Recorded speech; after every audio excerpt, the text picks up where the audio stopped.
In this video, let's see how to log into cPanel directly in Namecheap hosting. So let's start the video process. To log into cPanel, we need to enter and search either of the two URL link in the browser. Website domain name /cpanel or website domain name :2083, which will take us to the cPanel login page. My website domain name is howtocreateafreewebsite.com. So my full cPanel URL link is howtocreateafreewebsite.com/cpanel. Replace your website domain name and add /cpanel. Here, we can see the login form.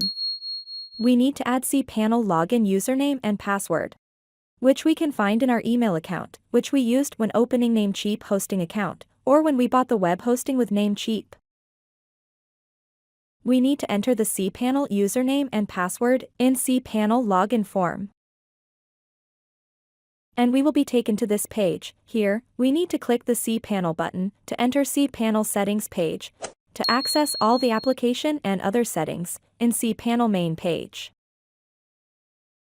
With this, we have come to the end of this video. Please subscribe to my channel and click the bell icon to get updates when we add more content.